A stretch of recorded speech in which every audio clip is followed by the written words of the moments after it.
I didn't choose a saint, husband. I chose the man who built a kingdom from ashes to protect the innocent. When the bloody phantoms of Harlan's outlaw past materialize to butcher the peaceful life he built, he tries to retreat into the dark alone. But Evelina refuses to let her husband slip back into the monster he used to be, standing as an unyielding wall of love against the prejudice of his history. Hit that like button and drop a comment with your city below. Let's see how far this story travels. The early morning kitchen of Ironwood was a sanctuary of soft domestic warmth, completely insulated from the cold, howling winds that still drifted down from the high granite ridges. The massive black cast-iron stove radiated a steady, comfortable heat, the comforting aroma of freshly baked sourdough bread and boiling chicory coffee filling the air with a profound sense of hard-won peace. Evelina moved around the long pine table with a quiet, majestic grace, her monumental frame bathed in the pale silver light of dawn. She wore a simple dress of deep indigo wool, her thick, capable forearms bare as she carefully sliced the warm bread, the heavy silver signet ring of the mountain anvil gleaming softly on her finger, a permanent symbol of her undisputed sovereign rule over the household. From his usual spot near the window, Harlan Vance watched her in absolute meditative silence. His towering 6'4" frame was relaxed, his large hands cradling a steaming stoneware mug, his icy blue eyes softened by a deep, consuming devotion that had entirely replaced the predatory fury of the previous weeks. The legal battles were won, the banking cartels had retreated, and the woman who sat at the head of his table had successfully anchored his empire against the storms of the world. The quiet harmony was suddenly broken by the light. Hurried pitter-patter of leather boots across the front porch steps.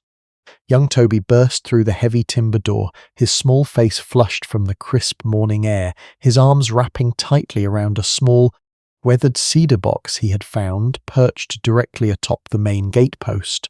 "Boss, Evelina, look what the trail rider left by the southern boundary line," the boy breathed, his eyes wide with a childish curiosity as he set the unmarked wooden container down on the edge of the scrubbed table. "There's no name on it, just a strange mark carved into the latch." Evelina paused, her knife resting flat against the breadboard, her dark eyes narrowing with a sudden instinctual caution as she tracked the unusual shape etched into the cedar lid. It was the crude, jagged silhouette of a blacksmith's anvil surrounded by a ring of stylized broken chains. Before she could even reach out her large hand to inspect the box, a sudden, suffocating shift in the room's atmosphere made her freeze in her tracks. The stoneware mug in Harlan's grip did not merely slip, his giant calloused fingers tightened around the thick clay with a sudden, involuntary mechanical force that shattered the mug into a dozen jagged shards, the scalding black coffee erupting across the floorboards unnoticed. Harlan's towering frame had gone completely rigid, his chiseled face draining of all color until the scarred skin across his cheekbones looked like ancient frosted marble. His icy blue eyes, moments ago filled with a gentle warmth, dilated into twin pools of pure, unadulterated terror, a raw, wild look that Evelina had never seen on his face. Not even when the federal lawyers had threatened to strip his land away. He strode forward, his heavy boots making a hollow, thunderous thud against the timber as he roughly pushed Toby back toward the safety of the hearth. With a trembling, hesitant motion that bared a profound internal agony, Harlan reached down and flipped the cedar lid open. Resting inside the dark velvet lining was a miniature rusted iron anvil token, its surface pitted with age and wrapped tightly in a stiff, dry square of ancient blood-stained linen fabric. It was not an ultimatum of money or land. It was a lethal, psychological calling card from a dark, lawless wilderness that Harlan had spent 30 years trying to bury beneath the stone foundations of Ironwood. The gentle domestic peace of the morning was instantly vaporized, replaced by the suffocating shadow of a past that refused to stay dead, and as Harlan stared down at the bloody token, Evelina knew that the most fierce war for her husband's soul had officially begun. The heavy cedar lid of the box snapped shut with a sharp, hollow click that sounded exactly like the hammer of a rifle dropping on an empty chamber. Harlan did not look up. He stood frozen over the table, his giant palms pressed flat against the scarred pine wood, his knuckles white and bloodless under the strain of his massive weight. The broken shards of the stoneware mug lay scattered around his boots, the dark pool of spilled coffee slowly seeping into the grain of the floorboards, but he remained completely numb to the mess. The comfortable, domestic warmth that had filled the kitchen only moments before was entirely choked out, replaced by a rigid, freezing stillness that emanated directly from the master of Ironwood. Evelina stepped closer, her monumental frame moving with a slow, deliberate caution. She extended her large, capable hand, her thick fingers gently reaching out to touch the tense, trembling muscle of his forearm. "Harlan," she murmured, her rich baritone carrying a deep, grounding tenderness that had always been his anchor. "Tell me whose blood is on that linen. Talk to me, husband." Before her fingers could make contact with his skin, Harlan flinched away with a sudden, violent, kinetic torque. He spun on his heel, retreating 3 full steps into the deep shadows near the pantry door, his arms locking tightly across his massive chest. His icy blue eyes, usually filled with a consuming devotion when he looked at her, were wide, wild, and completely unhinged, veiled by a cold, impenetrable wall of absolute isolation. He looked at her monumental scale, her beautiful dark eyes, and the pristine indigo wool of her dress, and for the first time since she had arrived at the ranch, his gaze was laced with a terrifying sense of repulsion. Not repulsion for her, but a desperate, frantic fear of his own shadow defiling her purity. "Do not touch me, Evelina," Harlan rasped, his voice a dry, gravelly whisper that vibrated with a dangerous, volatile sharpness. He didn't just look away, he actively turned his entire body into the corner, completely denying her the sight of his face. "Get Toby out of this room. Take the boy and go upstairs to the north bedroom. Lock the timber door from the inside, and do not draw the bolts until Silas returns from the lower corral." Evelina stood perfectly still, her substantial waist and broad shoulders anchored to the floor like the bedrock of the valley. She did not retreat an inch. Her dark eyes narrowed with a sharp intellectual calculation as she processed the raw agony radiating from his defensive posture. "I am the mistress of this hearth, Harlan, and I do not hide in bedrooms because a rusted token arrives at my gate," Evelina declared, her voice rising with an ironclad certainty that brooked zero argument. She stepped forward, her monumental volume completely filling the space between the table and the shadows where he hid. "We faced the banking cartels together at the courthouse. We broke Victoria's malice with the law. Whatever ghost is standing on your horizon, you do not face it in the dark alone. This isn't a war of paper and contracts, wife." Harlan suddenly roared, his gravelly baritone exploding through the quiet kitchen with a fierce fury that made the copper pans on the wall rattle against the logs. He stepped out of the shadows, his giant 6'4" frame looming over her, his chest heaving in shallow, frantic gasps. The raw, predatory monster of his frontier past was clawing its way to the surface, his jaw locked in a mask of pure, unadulterated terror. The men who forged the anvil token do not recognize magistrates or federal statutes. They are butchers from the territory mud, and the only ink they use is the blood of innocent families. I spent 30 years trying to wash the iron grease from my hands so I could be worthy of sitting at your table, but the stench of my sins is still here. If I let you carry the weight of my history, it will destroy everything sacred inside this house. Stay away from me." Without waiting for her response, Harlan snatched his heavy leather gun belt from the peg near the door, buckled the cold iron tightly around his hips, and marched out into the blinding morning frost, slamming the heavy oak door behind him. Evelina stood alone in the center of the kitchen, the warmth of the stove fading against the chilling silence of his retreat. He was purposefully wrapping himself in a cloak of cold defensive isolation to protect her, unaware that the broad shared woman he had left behind was already preparing to march directly into the darkness after him. The quiet after the door slammed was heavy, thick with the scent of ozone from the morning frost and the bitter, burnt smell of the spilled coffee. Evelina did not move for a long minute. She stood like an unyielding pillar in the center of the kitchen, her dark eyes tracking the violent vibrations of the timber frame where Harlan had made his exit.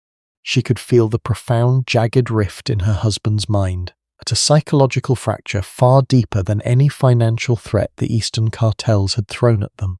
He was retreating into the old, cold armor of his isolation, trying to turn himself back into a ghost to keep the ghosts away from her.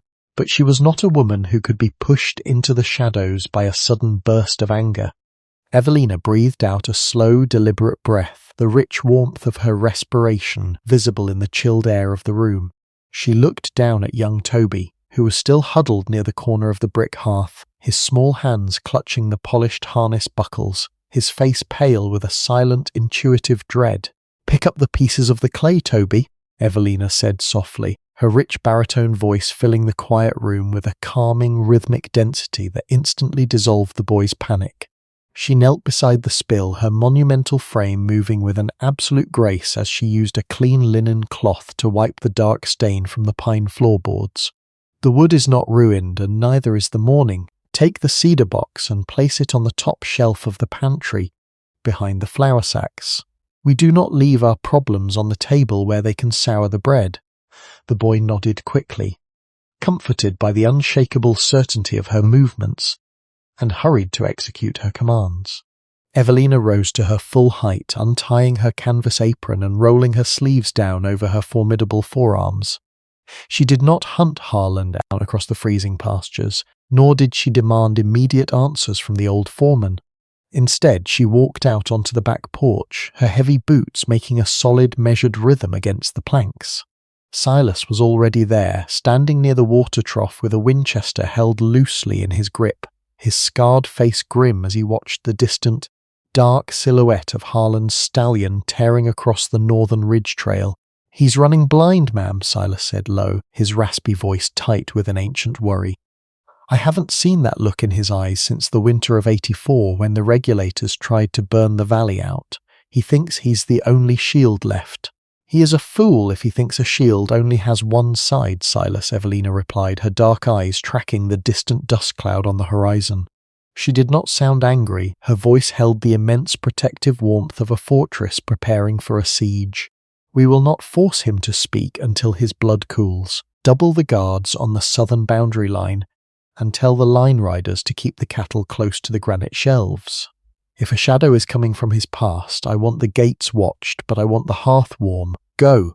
Silas offered a deep, respectful nod, his shoulders dropping their defensive tension as he walked toward the stables. Evelina turned back into the kitchen, her mind moving with a cold intellectual calculation. She rebuilt the fire in the cast-iron stove, adding fresh cedar knots until the iron glowed a faint, deep red. She began to prepare a heavy, slow-simmered beef stew, her hands moving with a gentle therapeutic precision as she chopped the winter vegetables. She knew that when Harlan finally returned from the freezing wind, exhausted, cold, and terrified of his own darkness, he would not find a weeping woman or an interrogator. He would find his home intact, his defenses organized, and an unyielding wall of love waiting to anchor his soul against whatever blood drifted from his history. The deep midnight silence of the main horse barn was broken only by the rhythmic, heavy breathing of the stallions and the occasional rustle of dry alfalfa in the stalls. A lone oil lantern hung from a central timber beam, its flickering amber flame casting long, dancing shadows across the rows of leather harness gear and polished wooden beams. The air inside was freezing, thick with the scent of old grain, horse sweat, and the sharp, clean ozone of the midnight frost. Harlan Vance stood in the shadows of the farthest stall, his towering 6'4" frame slumped heavily against a thick pine pillar. His dark wool shirt was soaked through with the icy dew of the high country, his giant hands caked in dried trail mud as he slowly unbuckled the cinches of his lathered stallion. A soft, familiar friction of leather boots against the dirt floor signaled a companion's presence. Silas stepped out from the harness room, a battered tin cup of black coffee in his hand, his scarred face grim and unreadable under the dim lantern light. He didn't ask where Harlan had ridden, nor did he lecture the master of Ironwood on his reckless midnight disappearance. He simply set the coffee down on a grain bin, reached out to take the heavy leather saddle from Harlan's trembling grip, and swung it onto the wooden rack with a smooth, silent efficiency born of decades of shared survival. "You rode the horse near to death, boss," Silas said low, his raspy voice barely rising above a whisper to avoid waking the sleeping animals. "And you didn't check the southern ridges like you usually do. You were looking for a specific campfire, weren't you?" Harlan didn't answer immediately. He let his forehead rest against the cold timber of the stall, his chest heaving in shallow, ragged gasps as the freezing mountain air caught in his throat. The raw, predatory aura that usually surrounded the frontier king was completely fractured, bearing a profound, suffocating vulnerability that he had hidden from the world for 30 years. "He's alive, Silas," Harlan whispered agonizingly, his voice a gravelly broken whisper that vibrated with a dangerous, volatile agony. He turned slowly, his bloodshot, icy blue eyes locking onto the old foreman's face with a terrified intensity. "The man who forged that rusted anvil token, it was Jedediah the Smith Cross, my old commander, the butcher of the Kansas borderlines." Silas froze, his hand tightening around the handle of his tin cup until the metal groaned, his scarred jaw locking in a mask of pure, unadulterated shock. "Jedediah, but we watched the federal regulators riddle his hide with lead at the Red River crossing decades ago, Harlan. He was supposed to be absolute rot." "He didn't rot," Harlan growled low in his throat, a sudden burst of fierce fury flashing through his exhaustion before fading back into a dark panic. "He survived the hanging, Silas. He spent 20 years in the Yuma Territorial Prison, and now he's out. He didn't send that token to demand gold or cattle. He sent it because he knows I built a fortress here. He knows I found a woman magnificent enough to give me a piece of heaven, and he wants to drag me back into the valley mud where he created me. He wants to show Evelina exactly what kind of monster she welcomed into her bed." Harlan reached down, his large hand instinctively dropping to the cold iron grip of his revolver, his knuckles white under the lantern light. "He's going to use the town. He's going to tell the Oakhaven merchants about the bank robberies, about the blood we spilled before we built this ranch. He's going to build a cage of prejudice so thick that Evelina won't even be able to walk through the town square without being spat upon." "Then you underestimate the woman who holds your keys, Harlan," Silas said firmly, his sharp eyes drilling into his master's fractured soul. "Evelina isn't a fragile city flower that privileges a ghost story. She's the foundation stone of this fortress now. You think you're protecting her by hiding in the dark, but you're only leaving her to fight the shadow alone." Harlan didn't reply, his eyes tracking the flickering shadows on the barn wall as the weight of his history threatened to crush him completely. He was determined to wrap himself in a cloak of cold, defensive isolation to keep his past from defiling her purity, unaware that inside the main house the kitchen stove was still roaring, and the unyielding woman he was trying to save was already preparing to stand between him and the abyss. By the afternoon, the invisible poison of Jedediah's malice had aggressively leaked into the very veins of Oakhaven, turning the town's newly won respect into a cold, suffocating wall of prejudice. The bustling boardwalks near the land office and the saloons were uncharacteristically quiet, inhabited only by tense, whispering huddles of townspeople. Two rough-looking strangers, Jedediah's henchmen wearing grease-stained leather vests and carrying the cold aura of the border territory mud, had been drifting from the livery stable to the hotel parlor. Since sunrise, they weren't spending gold. They were spending stories, dropping precise names, dates, and the raw, gruesome details of the old border massacres that Harlan Vance had supposedly commanded decades ago.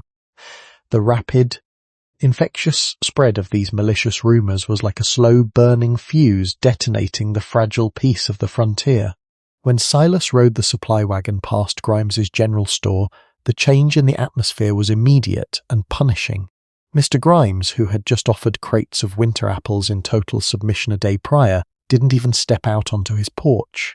He quietly turned the open sign on his heavy glass door to closed the moment the Ironwood team rattled down the street. Across the dusty lane, groups of local women gathered near the bakery, their silk fans fluttering in a frantic, defensive rhythm as they cast dark, terrified glances toward the old foreman. The soft murmurs of admiration that had followed the ranch after their court victory were entirely replaced by a sudden, volatile wave of discrimination and isolation. "They're calling the boss a blood-soaked assassin, Silas," one of the younger line riders whispered from the back of the wagon, his hand trembling slightly against his Winchester.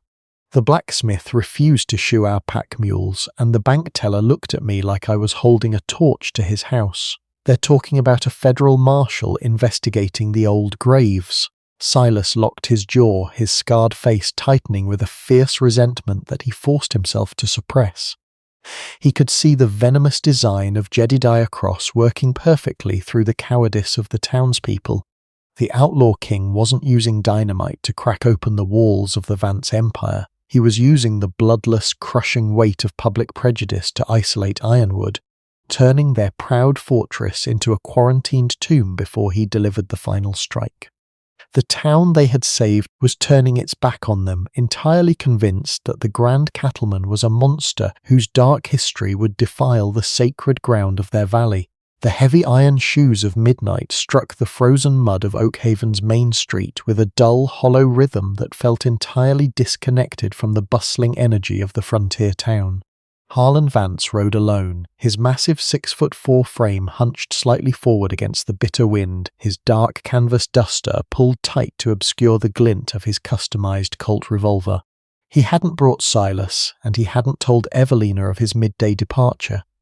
He had slipped away from the fortress under the pretense of checking the southern boundary line, driven by a desperate, self-destructive need to face the poison in the town square by himself.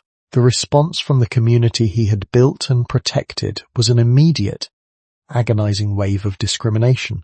As he passed the land office, 2 cattle brokers who had previously begged for his business abruptly stepped into the shadows, turning their backs to him with a rigid, fearful, avoidant movement. Along the wooden boardwalks, the whispers followed him like a swarm of locusts, sharp, venomous hisses carrying words like outlaw, butcher, and assassin. Families pulled their children back into the doorways as if his very shadow carried a contagious plague, their faces locked in expressions of pure, unadulterated prejudice. The cold wall of isolation was absolute, aggressively stripping away the hard-won respect he had earned over 30 years of sweat and stone.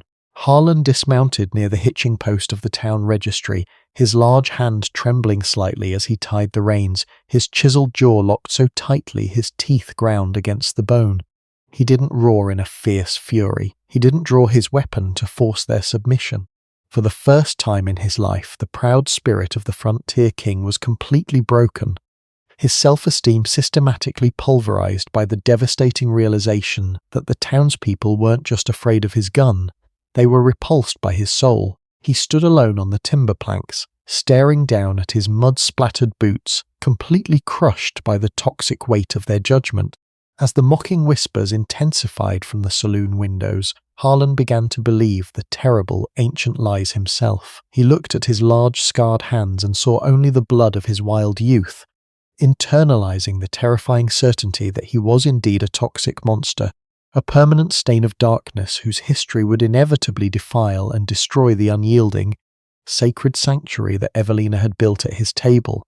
The oppressive, cowardly whispers of the Oakhaven Market Square were suddenly flattened by the heavy, thunderous rattle of the massive Ironwood supply wagon rolling onto the gravel. Evelina did not arrive in secret, nor did she slip through the back alleys to avoid the venomous gaze of the townspeople. She sat high upon the driver's bench, her monumental frame completely bathed in the harsh afternoon light, her broad shoulders squared beneath a heavy wool mantle. As she pulled the teams to a definitive halt right in front of the general store, her dark eyes swept across the crowd with an absolute, unyielding density that made the closest merchants instinctively drop their eyes. Beside her horse, Harlan stood paralyzed under the porch awning, his head bowed, trapped inside the dark prison of his own self-loathing. The whispering crowd had formed a tight, suffocating circle around him, their faces twisted in expressions of pure prejudice and discrimination, openly mocking the frontier king who had once ruled them with an iron hand.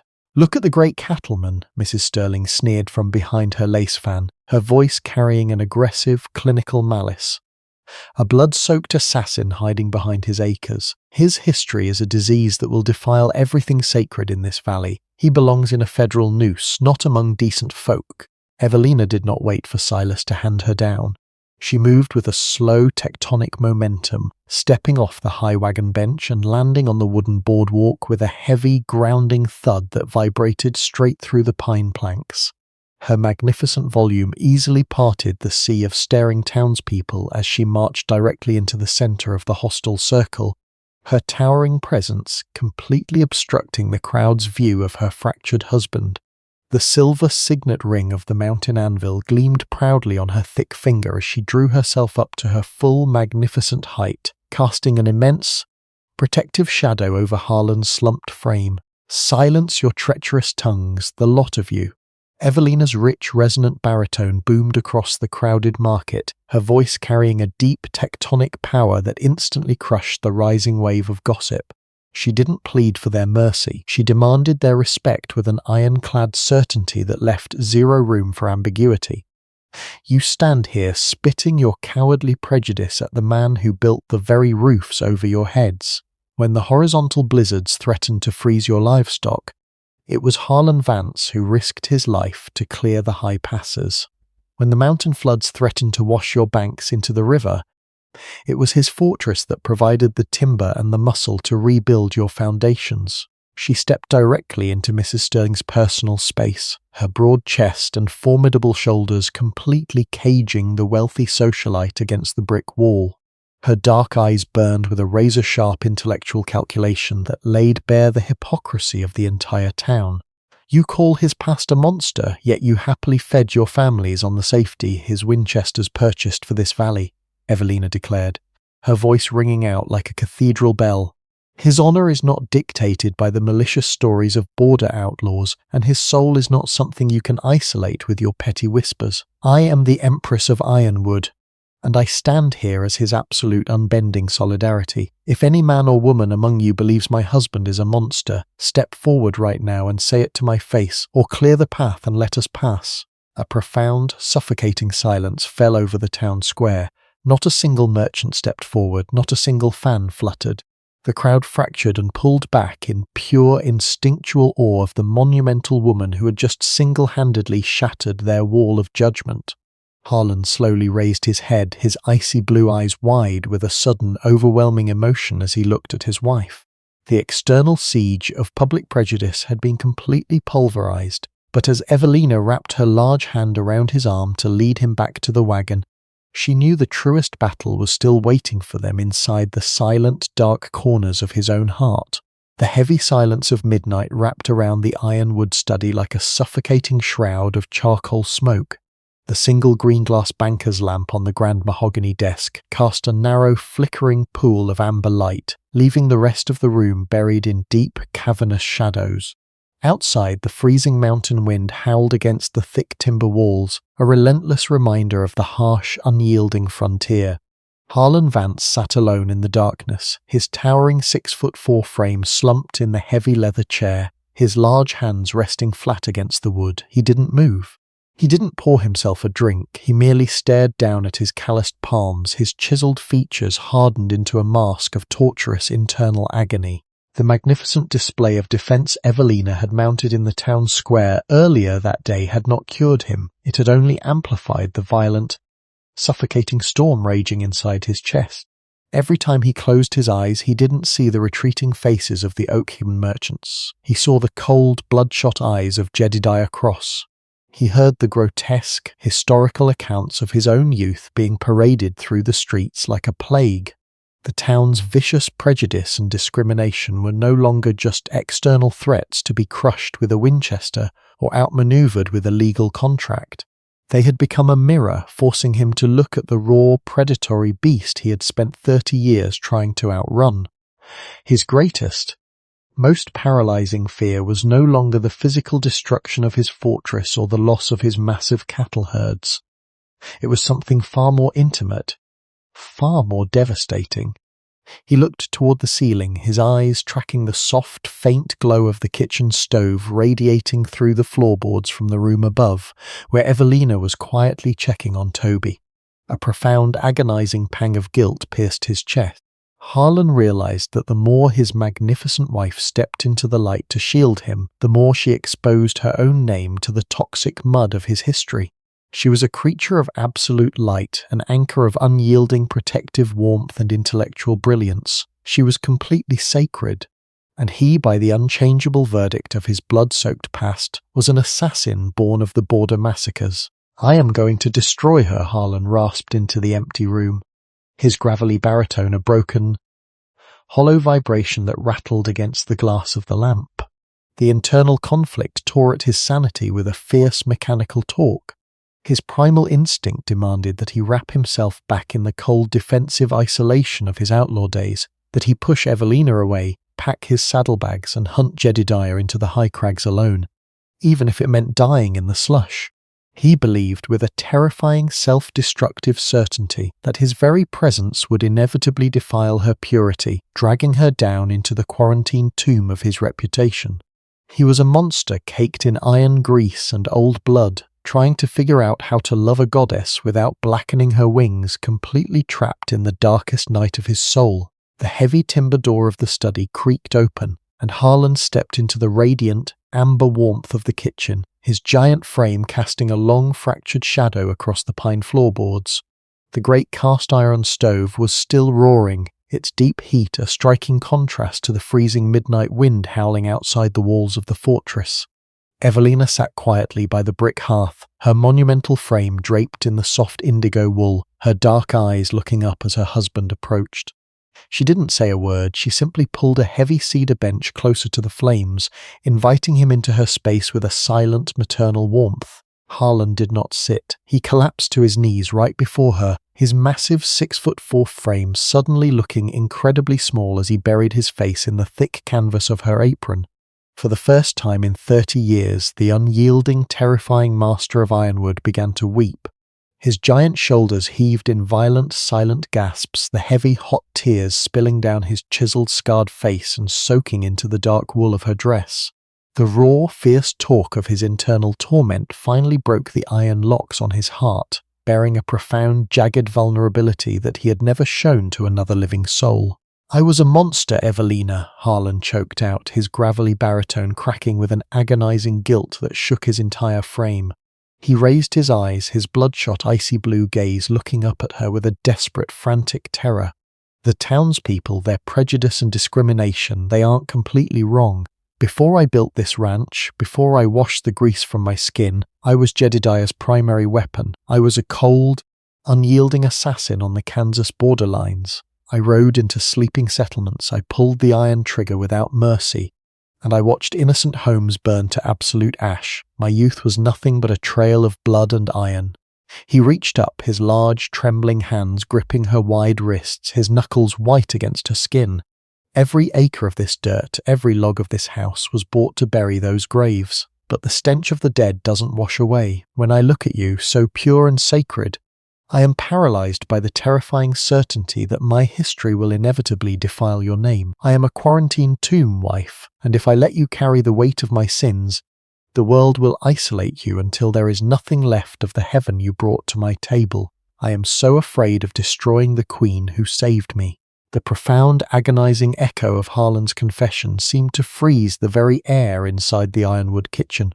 For a long, breathless moment, the only sound was the fierce, erratic crackle of cedar knots shifting inside the great cast-iron stove, sending tiny, frantic embers dancing behind the iron grate. Harlan remained on his knees, his massive 6'4" frame completely bowed forward, his forehead pressed hard against the heavy fabric of Evelina's canvas apron. His large, scarred hands, which had built an empire out of solid granite and black powder, were trembling violently where they gripped her dress, wet with the heavy, uncharacteristic tears of a frontier king who believed his own soul was completely damned.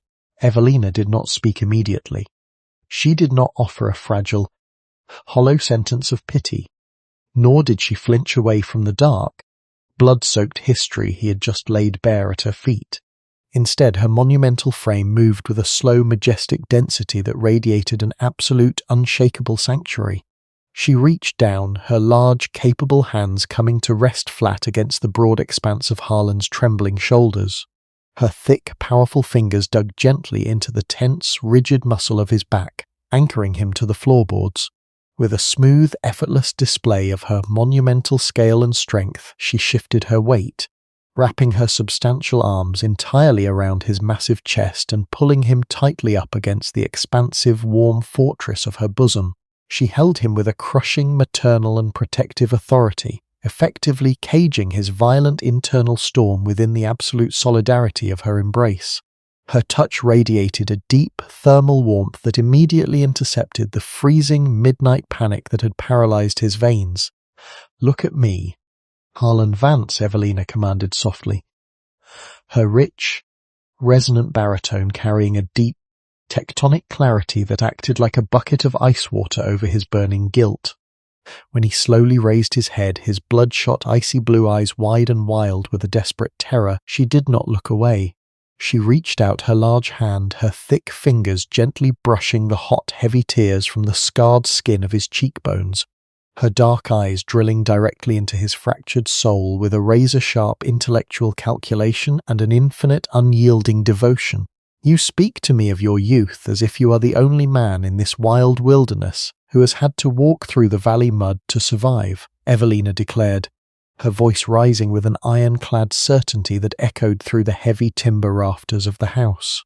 "You call yourself a cold, unyielding assassin born of the border massacres, and you sit here in the dark trembling because the townspeople want to throw their petty prejudice and discrimination at your gates. But I did not choose to sit at the head of your table because I believed you were a bloodless saint, husband. I chose you because I saw the magnificent architecture of a man who built a kingdom out of ashes specifically to protect the innocent." She increased the steady, immense pressure of her grip, her wide chest pressing flat against his until he could feel the slow, grounding rhythm of her heartbeat behind his ribs. "The bloodless cowards in Oakhaven may try to isolate this ranch with their whispers, and Jedediah Cross may send his rusted anvil tokens to remind you of the graves you left behind," Evelina whispered fiercely, her dark eyes flashing with a proud intensity that completely banished his self-loathing. "But they do not own the future we are building beneath this roof. Your past is a heavy, scarred thing, Harlan, but it does not have the power to defile my name. I am not a fragile city flower that breaks because a ghost tells a story. I am the foundation stone of this fortress. And my love for you is far grander and more unyielding than any judgment the frontier can muster. Your soul is not a quarantined tomb, husband. It is mine to guard, and I will tear down any man or cartel that tries to tell you that you are not worthy of this sacred home. Let the shadows come, because they will have to break through me first." Harlan let out a long, shuddering breath, his giant chest heaving as the crushing weight of his 30-year guilt finally dissolved under the monumental composure of the woman who held his heart. He buried his face back into the warm curve of her neck, his arms wrapping around her substantial waist with an intense, consuming devotion that sealed their covenant against the dark. The internal siege of his self-hatred had been completely pulverized, and as the midnight fire continued to roar inside the stove, Harlan knew that with this magnificent queen standing at his perimeter, his soul had officially found its eternal, impregnable fortress. The dawn that followed their midnight covenant rose over the high country like a sheet of cold, grey slate, casting a bleak and treacherous light across the vast timberlands of Ironwood. The warm, therapeutic peace that Evelina had so carefully cultivated inside the kitchen was brutally shattered before the morning coffee could even finish brewing. The heavy back door was thrown open with a violent, frantic force, and Silas stepped into the room, his long canvas duster caked in frozen slush, his scarred face completely drained of colour. He didn't say a word initially, he merely stood by the threshold, his chest heaving as he held out a crumpled piece of brown wrapping paper wrapped around a blood-soaked horseshoe nail. "They hit the southern boundary line at sunrise, boss," Silas rasped, his voice vibrating with a dangerous, fierce resentment that he couldn't suppress. He looked at Harlan, then cast a quick, defensive glance toward the stairs where young Toby was still sleeping. Jedediah's men. They didn't come to steal cattle this time. They sneaked past our riders under the cover of the mountain mist and dumped barrels of industrial blue vitriol straight into the granite. Spring, the primary waterhole feeding the southern shelves. I found 6 of our finest fat steers foaming at the mouth by the creek bed, their bellies bloated and dead in the mud. The news hit the room with the devastating impact of a physical blow. The southern spring was the literal lifeblood of the winter pastures, the very foundation of the federal beef contract that Evelina had used as a legal shield against the eastern cartels. To destroy the water was to declare a war of absolute extermination. But the poisoned water was merely the prelude to a far more sinister, psychological cruelty. Silas stepped closer to the pine table, slowly unfolding the crumpled brown paper he had pulled from the corral gatepost. The handwriting was crude, written in thick charcoal lines that carried the raw, primitive malice of the border territory mud. Harlan reached out, his giant hand trembling minutely as he snatched the paper, his icy blue eyes raking over the text as the remaining warmth of his home was instantly choked out by a freezing, unhinged panic. A blood-soaked assassin doesn't get to build a sanctuary behind an oversized laundry maid, the letter read, every word a calculated needle designed to pierce the frontier king's soul. You think your fortress is safe. Harlan, you think you can wash the iron grease from your skin while I rot? I know about the orphan boy you brought into your house. I know how soft his bones are. If you don't ride out to the Blackwood Canyon alone by sunset without your line riders, and without that giantess sitting at your table, I will ensure young Toby is returned to you in pieces. I will show this entire valley exactly what happens when a monster tries to pretend he is. Sacred, the psychological talk of the ultimatum drove Harlan straight to the brink of a murderous insanity. His jaw locked with a terrifying mechanical force, his chest expanding in shallow, frantic gasps as the primal, predatory beast of his youth clawed its way completely to the surface. Jedediah Cross had perfectly calculated his strike. He didn't want to fight the unified strength of the ranch, nor did he want to face the brilliant intellectual calculation of Evelina. He had purposefully targeted the innocent life of a child to bypass Harlan's defenses, explicitly designed to provoke the master of Ironwood into a blind, self-destructive fury that would force him to leave his fortress unprotected. Harlan spun around, his eyes dilated into twin pools of pure, unadulterated terror as he stared at the stairs. The fear of his past defiling his family had turned into an immediate, lethal reality. Without a single word of explanation, he turned toward the gun rack, his large hands reaching for his double-barreled shotgun and his heavy ammunition belt, his entire being radiating a cold, isolated determination to ride out into the blizzard alone and butcher his old commander, even if it meant walking directly into a waiting gallows. He was completely trapped in the outlaw king's trap, entirely blinded by the frantic need to act as a lone shield, unaware that the broad-shouldered woman standing beside the stove had already traced the tactical flaws in the enemy's bloody script. The sharp, metallic click of brass cartridges being aggressively slammed into heavy leather loops echoed through the narrow confines of the gunroom like a succession of tiny, lethal explosions. Harlan Vance moved with a frenzied, terrifying mechanical precision, his towering 6'4" frame radiating a raw kinetic energy that seemed to actively push the cold air around him. The flickering amber flame of the wall lantern caught the heavy sweat pouring down his chiseled features, illuminating the wild, unhinged glare dilated within his icy blue eyes. He was no longer the rational, brooding master of Ironwood who had built an empire from solid stone. The ancient, predatory assassin of the Kansas borderlines had completely taken possession of his soul, driving him straight into the abyss of a blind, murderous instinct. He reached up with a violent trembling motion, snatching his customized Winchester rifle from the oak rack with a force that chipped the polished wood. He did not care about the law, he did not care about the federal contracts, and he certainly did not care about the survival of his own skin. Jedediah Cross had crossed the ultimate sacred boundary of his life by threatening the innocent throat of young Toby. The psychological talk of the ultimatum had thoroughly fractured Harlan's sanity, convincing him that the town's vicious prejudice and discrimination were an absolute, unchangeable verdict. If the world insisted on viewing him as a toxic monster whose history would inevitably defile the pure, sacred spirit of his wife, then he would happily become that monster one final time to slaughter the ghosts hunting his family. "Let them watch me burn," Harlan growled low in his throat. A deep, raspy vibration that sounded less like human speech and more like a wounded grizzly cornered in a granite canyon. He rammed a final heavy lead slug into the magazine tube of his shotgun, the spring screaming under the crude force of his thumb. He began to strap a secondary Bowie knife to his boot, his mind trapped in a dark, isolated script of total annihilation. He was actively preparing to ride out into the freezing slush of the Blackwood Canyon alone, fully accepting that he would never return to sit at the head of the long pine table. He was going to drown Jedediah's syndicate in their own blood, choosing a path of raw, fierce vengeance to ensure his family's safety, entirely convinced that this act of self-destruction was the only way to insulate his magnificent queen from the quarantined tomb of his past. He stood in the shadows, a creature of pure destruction wrapped in a charcoal wool shroud, completely deaf to the world, entirely unaware that the monumental wall of his fortress was already moving to block his exit. The heavy iron-reinforced doors of the main stables groaned on their hinges as Harlan threw them open, preparing to lead his black stallion out into the blinding, freezing mountain mist.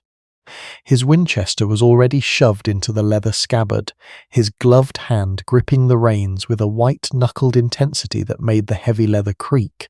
Every instinct inherited from his lawless youth demanded that he isolate himself, that he break away from the warmth of the hearth and tear into the high country alone to paint the granite shelves red with the blood of his enemies.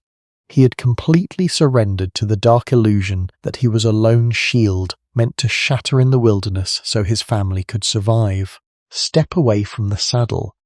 Harlan Vance. The voice cut through the howling winter wind not with a screech of panic, but with a deep, resonant baritone density that possessed the immovable authority of the mountain bedrock itself. Evelina stepped out from the shadow of the timber overhang, her monumental frame completely blocking the exit of the stable yard. She did not wear a shawl or a fragile city mantle. She stood in her heavy charcoal wool dress, her broad shoulders squared, her substantial waist anchored firmly into the freezing slush as if she had been carved directly from the earth. In her large bare hand she held the very piece of brown wrapping paper Jedediah had sent, her dark eyes flashing with a razor-sharp intellectual calculation that instantly exposed the tactical flaws of the enemy's trap. Harlan froze, his stallion snorting nervously between them, his bloodshot icy blue eyes wild with a volatile, unhinged fury. "Get back inside the house, Evelina," he roared, his voice a gravelly, broken bark that rattled the stable rafters. "You do not understand the nature of the monsters out there. Jedediah has the boy's name written in blood. If I do not meet him in the canyon alone by sunset, he will dismantle everything we love piece by piece. Let me pass before I lose what is left of my mind." Evelina did not flinch. She did not retreat by a single inch, nor did her majestic composure fracture under the weight of his fierce outburst. Instead, she marched directly into his path, her towering volume completely eclipsing the stallion, her massive presence comfortably caging his frantic movements until he was forced to look up into her unyielding gaze. "You are acting like a blind, terrified animal, husband, and I refuse to let you ride out into the blizzard to commit suicide under the guise of honor," Evelina declared, her rich voice booming through the clearing with an absolute ironclad certainty. She tapped her thick finger against the charcoal lines of the ransom note. "Look at the architecture of this lie. Jedediah Cross did not poison the southern spring to fight your line riders. He did it to stretch our defenses thin. He did not threaten Toby because he has a platoon of men waiting in the crags. He did it because he is terrified of the unified strength of Ironwood. He knows that if he faces us together, his syndicate will be pulverized just like the banking cartels were." She reached out, her large, capable hands descending onto the cold iron barrels of his weapons, gently but firmly forcing the muzzles down toward the earth with an immense, protective physical strength that Harlan could not resist. "He wants you alone because he wants the assassin, not the king," Evelina whispered fiercely, her dark eyes burning with an intense, consuming devotion that completely melted the freezing isolation around his heart.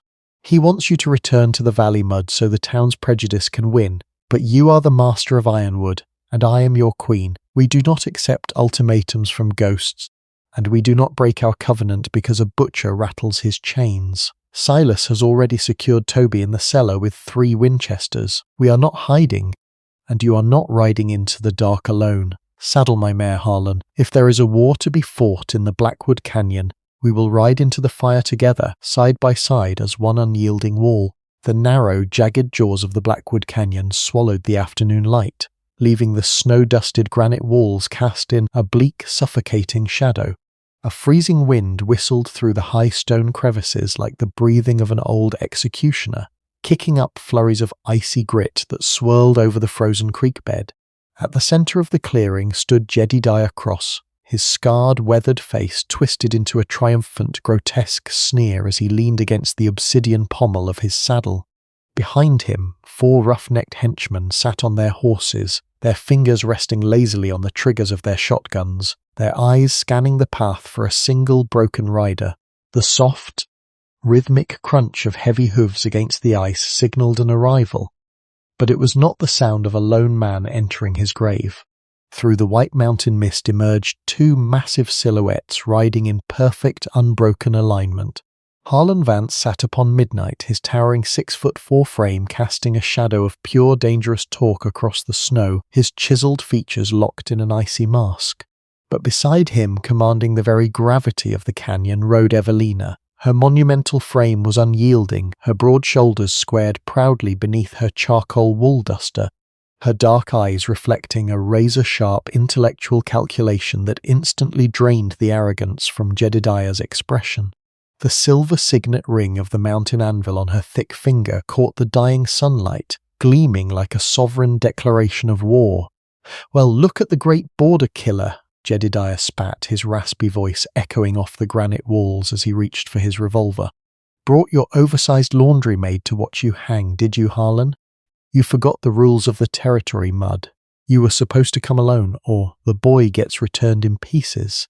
The only pieces being collected today will be yours, Mr. Cross." Evelina's rich, tectonic baritone boomed through the canyon with a density that caused the outlaw's horses to dance in terror. She did not raise a weapon, she simply raised her hand and snapped her thick fingers with an absolute majestic authority. Before Jedediah could even clear his holster, the high granite ledges above them erupted with the terrifying clatter of lever-action rifles. Silas, Toby, and a dozen veteran Ironwood line riders materialized from the stone cracks, their Winchesters aimed directly down at the outlaws' heads, completely caging them in an airtight perimeter of iron and lead. Evelina's tactical brilliance had utilized the terrain perfectly, turning the enemy's chosen killing field into their own execution chamber. Jedediah's henchmen froze in absolute paralyzed horror, their weapons slipping from their numb fingers into the slush as they realized they had been completely outmaneuvered without a single shot being fired. Harlan shifted in his saddle, his large hand resting near his Colt, his chest heaving as the old blood-stained urge to slaughter fought against the serene, protective warmth radiating from the magnificent woman beside him.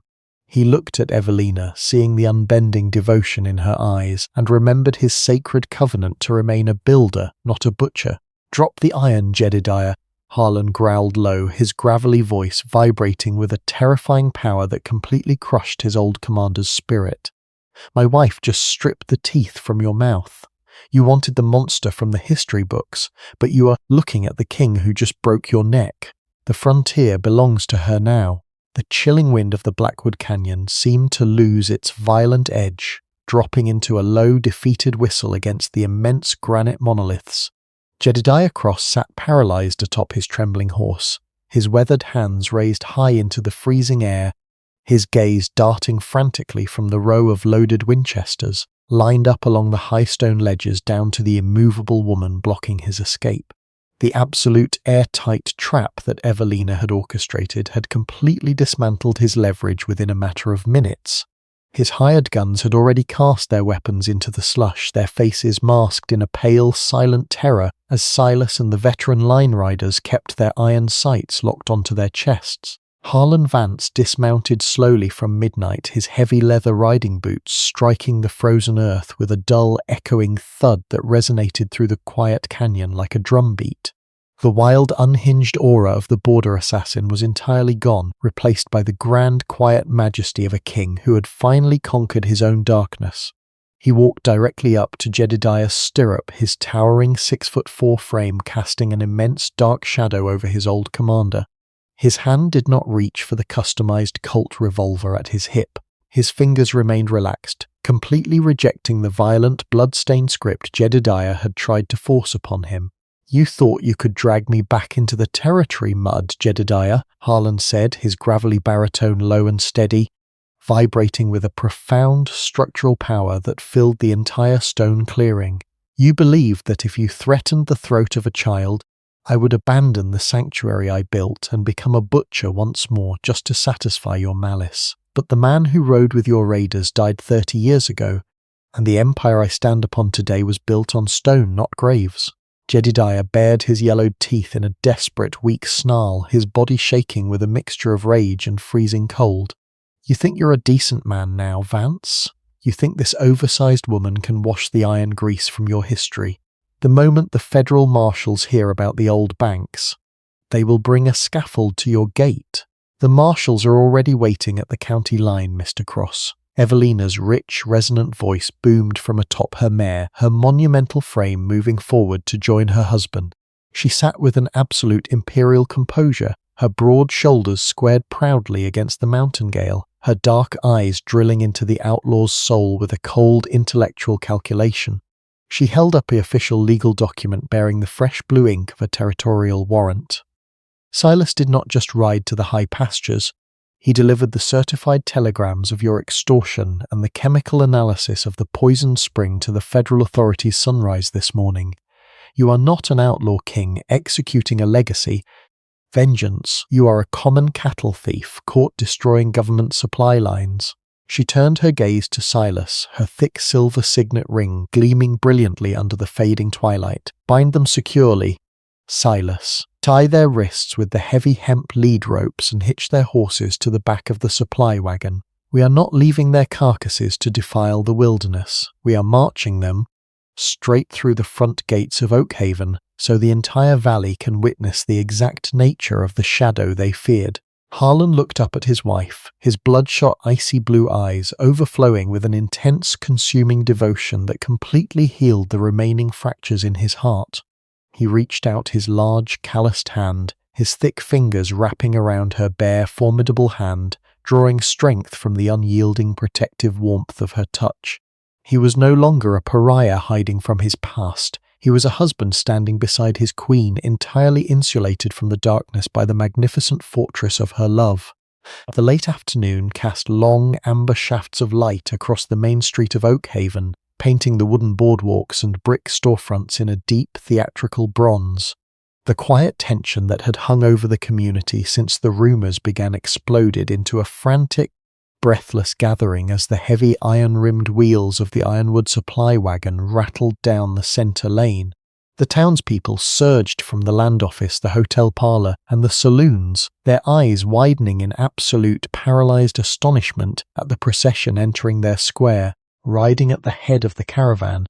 Side by side in perfect, majestic alignment were Harlan and Evelina.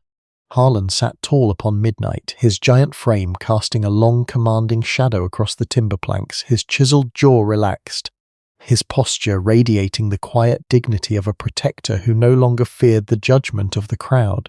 Beside him, commanding the very architecture of the street, rode Evelina, her monumental frame an immovable monument of justice beneath her charcoal wool duster. Traced behind their mounts, their wrists bound tightly with thick hemp ropes and their heads bowed in total public humiliation, were Jedediah Cross and his platoon of border outlaws. The cold wall of prejudice and discrimination that the merchants had erected over the past 48 hours collapsed into absolute dust within a single heartbeat. Silas pulled the wagon to a definitive halt right in front of the town hall, slamming a heavy glass jar of the poisoned spring water down onto the mounting block with a thunderous crack. He held up the written ransom note, his raspy voice booming across the crowded square so every merchant and elite socialite could hear the raw, malicious truth of the conspiracy.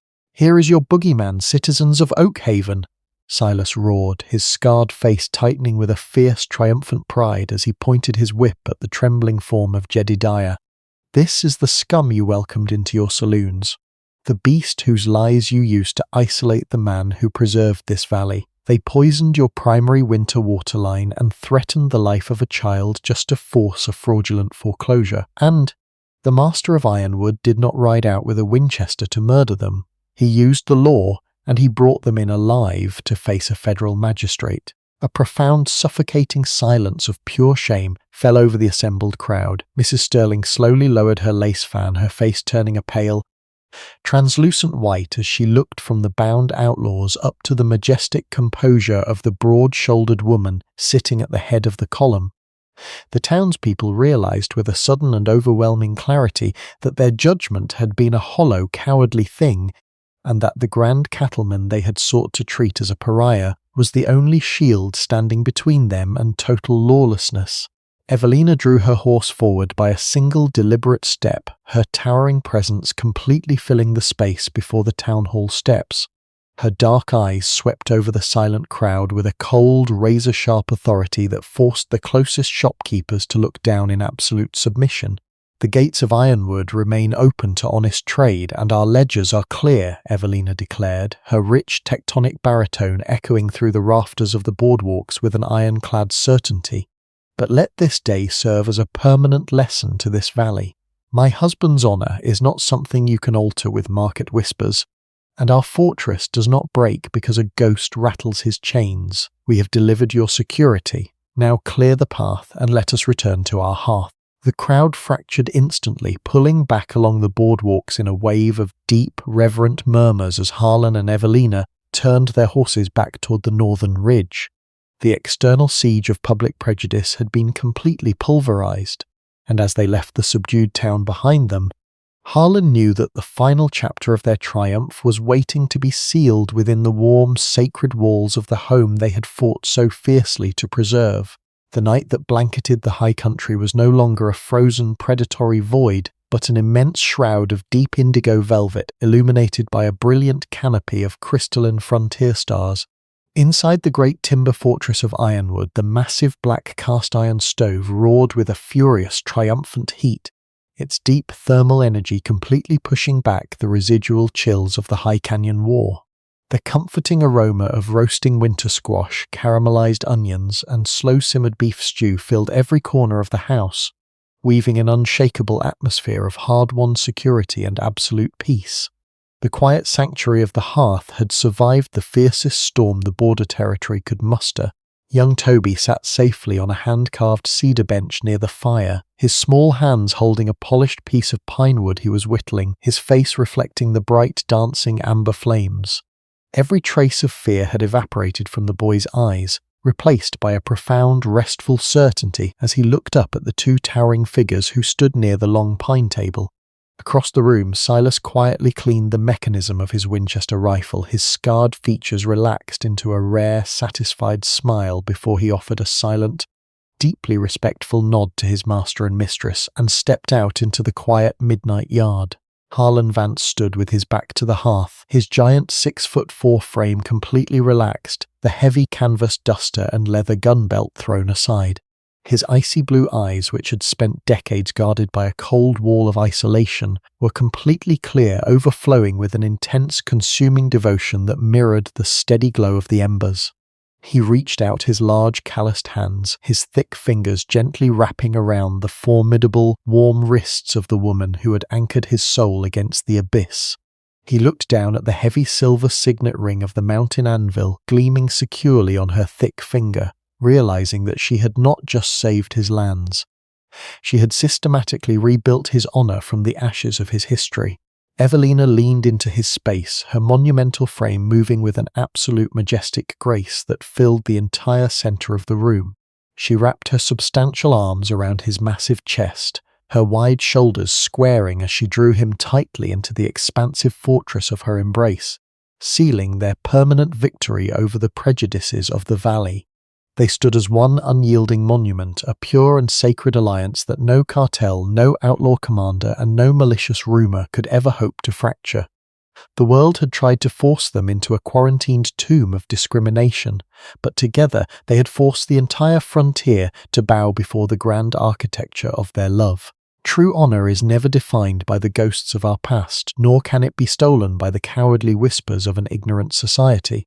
It is forged in the fierce fire of absolute loyalty, and defended by the unyielding souls who refuse to let the darkness dictate their destiny.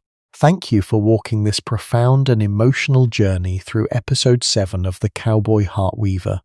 If your heart swelled with Evelina's magnificent defense of her husband and Harlan's ultimate triumph over his past, please hit that like button, subscribe to the channel, and drop a comment below to share your favorite moment. Turn on the notification bell so you will be the absolute first to know when episode 8 drops, as a grand new chapter of legacy, survival, and sovereign love unfolds beneath the high ridges of Ironwood. Remember, the strongest love isn't always found in words, but in the quiet respect of a heart that truly sees you. Until next time, keep the fire burning. This channel utilizes curated online resources and AI tools to create content for entertainment and educational purposes. Our content is created with respect and does not intend to promote hate or violate any community standards.